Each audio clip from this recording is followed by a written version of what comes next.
السلام عليكم ورحمة الله وبركاته. بسم الله والحمد لله والصلاة والسلام على خير رسول الله. رحب بحضراتكم معانا النهارده في حلقة جديدة من برنامج اوعى تكون منهم. بنتكلم النهارده عن صفة من صفات المنافقين اللي ربنا عز وجل حذرنا منها. بالإثم فلا تتناجوا بالإثم والعدوان ومعصية الرسول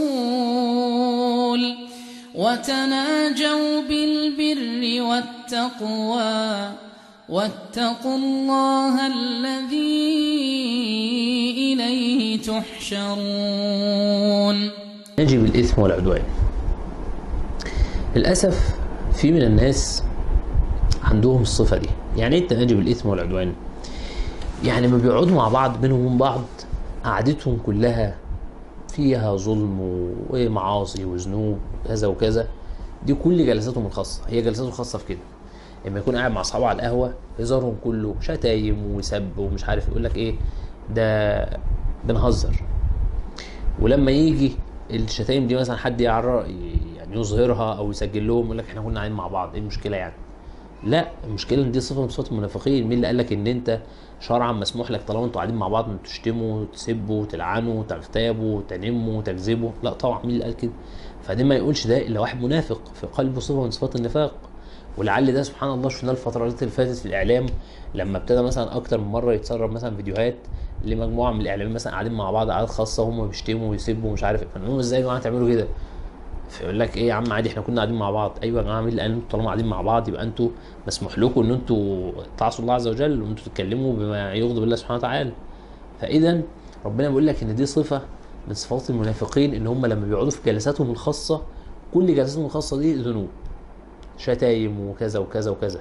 فهم دائما يتناجوا بالاثم والعدوان. التناجي اللي هو الكلام السر، يعني قاعدين مع بعض بنتكلم بينا وبين بعض كده. حتى مثلا تلاقيها مثلا في الجروبات الخاصه على الفيس وعلى الواتس وحاجات زي كده، تلاقي جروب مثلا لو هم مجموعه اصدقاء جروب كله شتايم، وادي يا ابن الكذا ويا ابن مش عارف ايه وشفت البت مش عارف ايه، كل الجروب كده.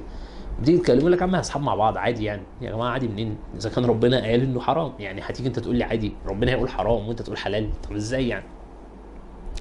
فللاسف الناس اللي زي دي عندها مصيبه كبيره جدا وقع فيها، وهو الاستهانه بستر الله عز وجل. هو مستهون ان ربنا عز وجل لسه ساتره لحد دلوقتي، مستهون بالموضوع ده، مش عارف ان ربنا سبحانه وتعالى ممكن في لحظه يفضحه في اهل بيته، ان فجاه يخلي اسمه ده او اسم حد في اهل بيته فضيحه في الناس كلها، والناس كلها بيتكلموا عليه او على مراته او على ابنه او على بنته او على كذا على كذا. ليه؟ لان انت استهونت بستر ربنا سبحانه وتعالى. ربنا عمال يسترك وانت تستهون، يسترك وانت تستهون، يسترك وانت تستهون. فاذا الاستهانه بستر الله عز وجل ده ممكن يعني يؤدي الى فضيحه كبيره جدا في اهل بيتك. المصيبه الثانيه الاستهانه بالله عز وجل نفسه. ليه؟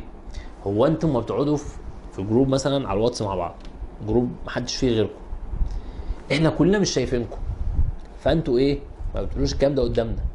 فمعنى الكلام ده ايه؟ ان انتوا مكسوفين تقولوا قدامنا او مش عايزين تقولوا قدامنا، بس ما عندكوش اي حياء من الله عز وجل. ليه؟ لان ربنا، انت تشهد ان ربنا عز وجل يعلم ما في الكون، فهو ربنا يعلم كل اللي بيتكتب في الجروب ده. فكأن انت يعني بتقول ايه؟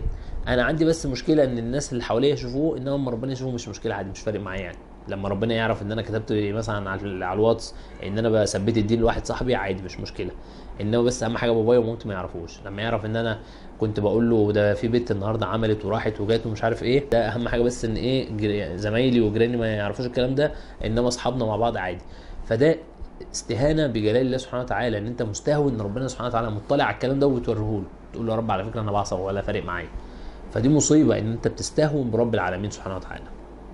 فلذلك بنقول لك دائما خلي كل جلساتكم الخاصه هزر واضحك، مفيش اي مشكله. حد قال لك يعني عادي يا عم صحاب بنتكلم مع بعض ومش عارف ايه، ولكن ما نعصيش ربنا. هو ليه يا جماعه دايما الناس رابطه ان احنا يا اما نبقى قاعدين القعده كلها شتايم وسب وقذف وسب دين ولعن ومش عارف ايه، يا اما تبقى قاعده خنيقه والناس معقدين وناس مقفلين؟ لا والله، ممكن نبقى قاعدين وبنتكلم وبنضحك وبنهزر وبنعمل كل حاجه وبرضه ما بنشتمش ولا بنغتاب ولا بنسب ولا بنلعن ولا اي حاجه. فانت ما تحاولش دايما تربط دي بدي.